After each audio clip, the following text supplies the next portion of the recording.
Okay, so the first screen here, you'll just see a couple of properties. They're not really laws, they're just properties of logs. So if you think of what we talked about the other day about going to exponential form, if you see a log with no base indicated, that means it's base 10. Right? So this is saying 10 to the power 0 equals 1. Okay, so this is just a property. It doesn't really matter even what the base is. Any base will give a value of 0 if it's log of 1. So for example, log of 3, 1 has to equal 0 because 3 to the 0 equals 1.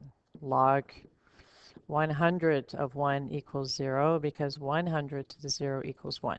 Okay? So log of 1 will always equal 0 no matter the base because any exponent to the power 0 gives you 1.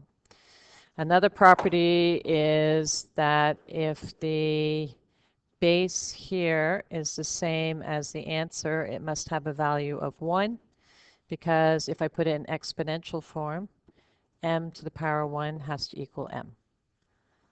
Right? So if I see something like this, I know that log m of m equals 1. So if I saw something log 2 of 2, I know that equals 1.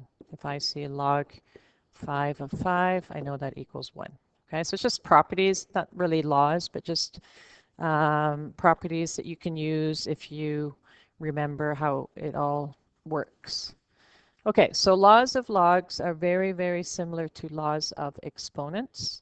If you remember with exponents, we did some review earlier. If we multiply powers with the same base, we can add the exponents. It's sort of like a shortcut. If we divide powers with the same base, we could subtract the exponents. And then we have our power to a power rule. So we have very similar rules with logarithms.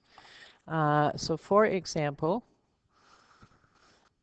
one law is if we had log A plus log B with the same base, I will get the same result as if I multiplied the A and the B together. So one way to test a law or theorem is to just put in some numbers and see if it's true. So my question here says if I take log 2 of 4 and evaluate that, and then add that to log 2 of 8, will I get the same answer as if I multiplied the 4 and 8 first and then did the log? So does it make a difference if I do them separately and add them, or if I multiply the 4 and 8 together and then evaluate? So let's have a look. So log 2 of 4 has a value of 2. Okay, so think about it this way. 2 to what power gives me 4? It is 2. Right, so log 2 to the 4 equals 2 because 2 to the power 2 gives me 4. Log 2 to the 8 equals 3 because 2 to the power 3 equals 8. And 2 plus 3 is 5. If I do the right side, log 2 to the 32 equals 5 because 2 to the power 5 gives me 32. So left side equals right side, so that law is true. If I evaluate them separately and add them together, I get the same result as if I multiplied them and then did the log. I could have a similar law with subtraction. My law says if I have logs of the same base, could I evaluate them separately and subtract and get the same result as if I divided and then evaluated? So I again plugged in some numbers. So log base 3 of 81 has a value of 4 because 3 to the power 4 gives me 81. Log base 3 of 9 has a value of 2 because 3 to the power 2 gives me 9, and 4 minus 2 is 2. And then on the right side, we get log base 3 of 9 is 2. Left side equals right side. So it is true. So what it is saying is that log 3, 81 minus log 3 of 9 is the same result as if I divided the 81 by 9 first and then evaluated after. Okay? And it's the same with the addition. If I took log 2 of 4 and multiplied by 8 and get 32, I will get the same result. Okay? So it doesn't matter whether I do them separately or combine them and then evaluate. And then there is a power rule. So the power rule says I could do the power first and evaluate, or I could bring the power down and do the log and then multiply by that power. So let's see if this works. So on the left side, I'm going to do the power first. So 4 to the power 3 is 64. And then log base 2 of 64 is 6. Right? 2 to the power 6 is 64. On this side, I'm going to do the log. So I'm going to bring down the 3. I'm going to do log base 2 of 4, which is 2. And then multiply by 3, which is 6. So the power rule says I can either apply the power or I can bring it down and multiply it after. So those are my 3 log laws. So let's see how they apply to some questions. So I can use these laws of logs to express as a single log. So my answer should be 1 log. This is a very typical question with logs. Use your log laws to put all these logs together so that you have 1 logarithm. Okay?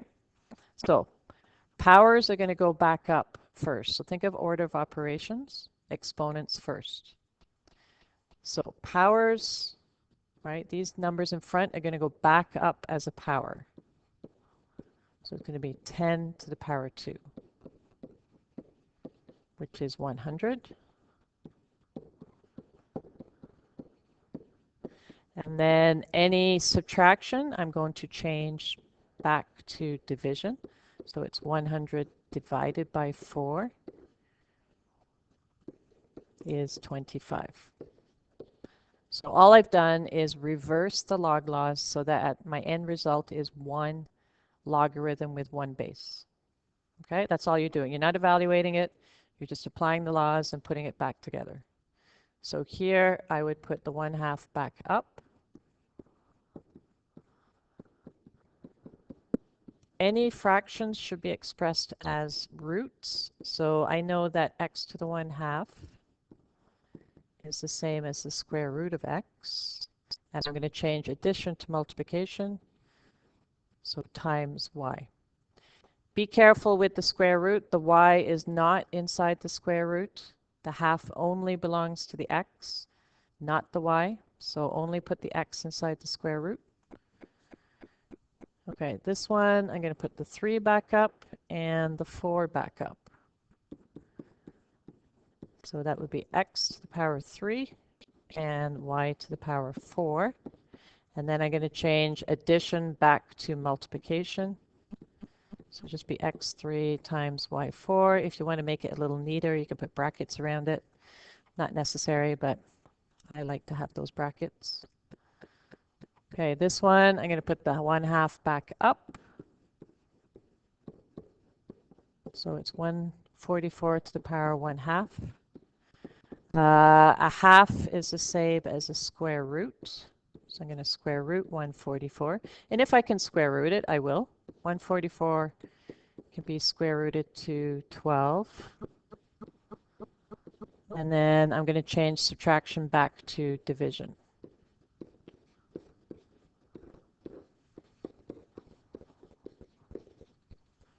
Okay, so keep in mind it's log base 3 of 12 divided by 4, right?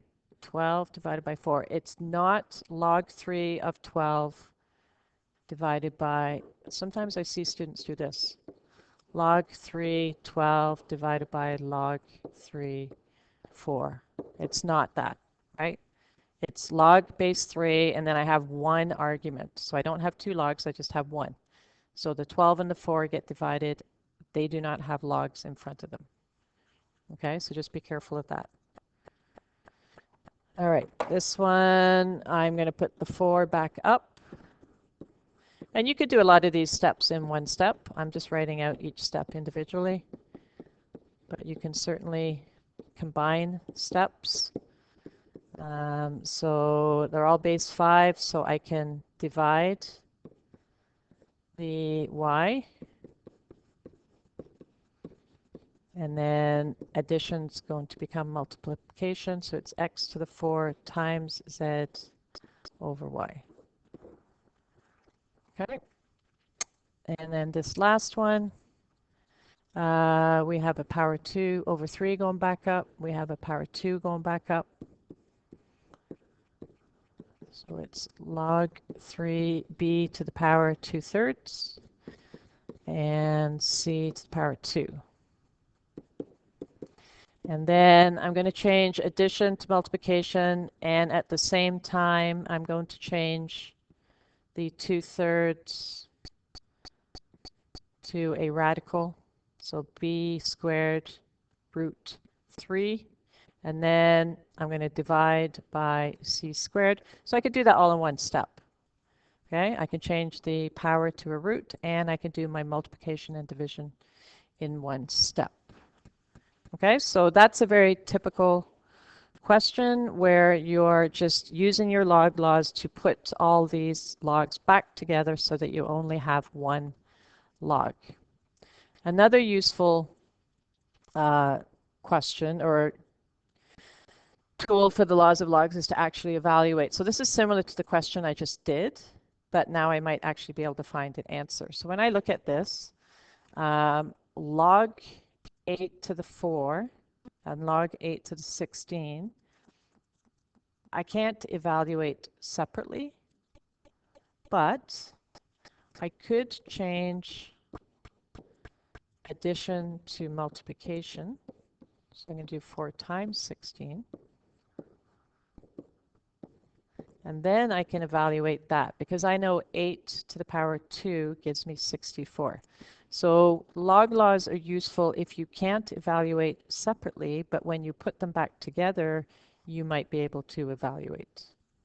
Okay, so this one, I can't evaluate log base 3 of 405 because there is no power 3 that gives me a result of 405.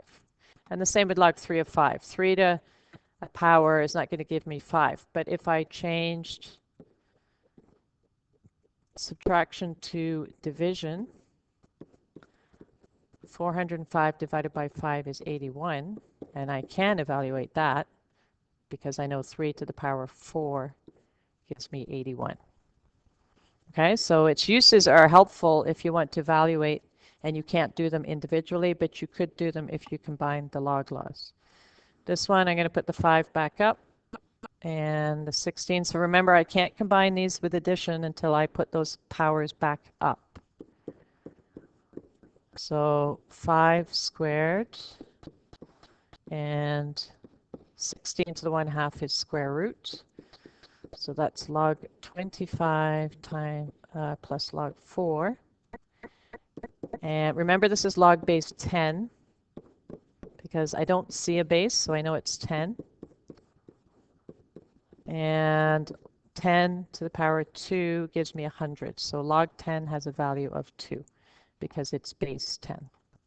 Okay, so again, I can't evaluate individually, but I can evaluate when I put them together. Now, this is not in the guide, but it is in the textbook. So if you're looking at some text work, you would find this question in there. So this one tells you that log A has a value of 3 and log B has a value of 7. And I want to determine the value of log A times B squared. So since I have been given individually a value for log A and log B, I need to take this log apart. Okay, I can't sub these values in right now until they are separated. So I'm going to change multiplication to addition. Okay, so I'm going to separate the A times B squared and make that addition. And then I'm going to change I'm going to bring this 2 down. So it's 2 times log b. And then I can sub in some values because I know log a is 3. Right? It says above log a has a value of 3. And it says log b has a value of 7. So now I can give an actual value of 14 plus 3 is 17.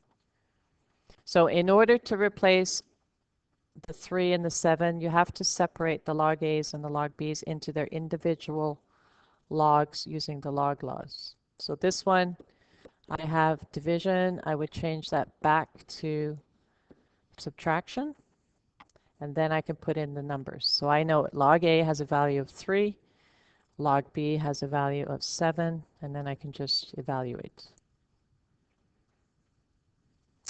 This one, a squared minus b. So I would change division to subtraction. Bring down the 2. And then we can sub in some numbers. So log a is 3. Log b is 7. And that has a value of -1. Okay. And then this one, again, we're going to take them apart. So I'm going to change division to subtraction. And I'm going to separate the 10 and the b because I have a value for log b, not 10b. So I'm going to change this to log 10 plus log b, right? So multiplication goes back to addition.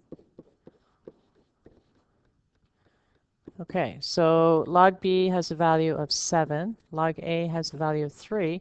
And I know the value of log 10 of 10 because this has a base of 10, right? There's no base there, so I know it's log base 10. So I know log base 10 of 10 equals 1 because 10 to the power 1 equals 10. And then that gives me, not 7, gives me a value of 5. So sometimes the terms can be evaluated all on their own. And so that's a good example of taking apart and then subbing in some values. Okay? There's also a question in the textbook which is the reverse. So it's just like here. Here they gave us a value for log a and log b. Here they say log 3 equals the letter a and log 5 equals the letter b, and it wants you to determine an expression in terms of a and b. So it's the reverse of what we just did.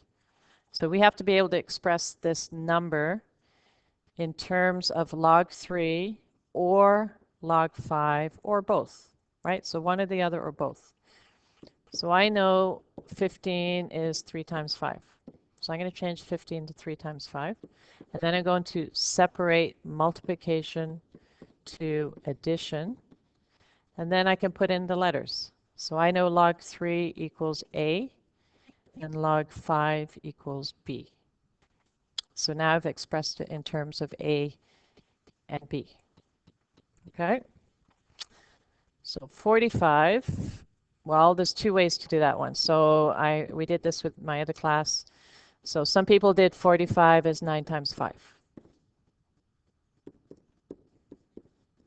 So we changed multiplication to addition.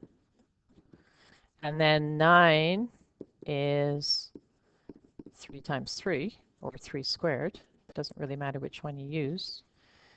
And so I'm going to separate that. So 3 plus log 3 plus log 5. And then I know that log 3 is a plus a and log 5 is b. So 2a plus b. Some students, instead of using 9 times 5, did 3 times 15. That's fine too. I changed multiplication to addition. And then we change 15 to 3 times 5. And then we can separate that multiplication to addition. And then put the letters in. So log 3 is a, and log 5 is b. And we get the same result. So there's more than one way to do these. Some people, instead of doing 3 times 3 for the 9, they did 3 squared and then brought down the 2 and still ended up with the same result. Okay, And then 500, we used 5 times 100. And separated. And then log 5 is b, and then we knew that log 100 had a value of 2 because it's base 10, and 10 to the power 2 equals 100. Okay? And then the last one is pretty simple. It's 25 divided by 3, so we separated back to subtraction. And then we changed 25 to 5 squared. Brought down the 2.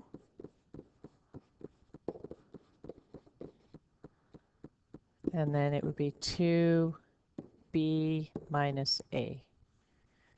Or you could have done, instead of 25, you could have done 5 times 5. So you would have got the same result. So these are reverse questions. One, where you have to take them apart and replace with a number. Or 2, where you have to take them apart and replace with a letter. Okay, so they're both using log laws. Like I said, these are not in the guide. But they are good questions, and there's some like that in the textbook. So sometimes I get asked about those questions.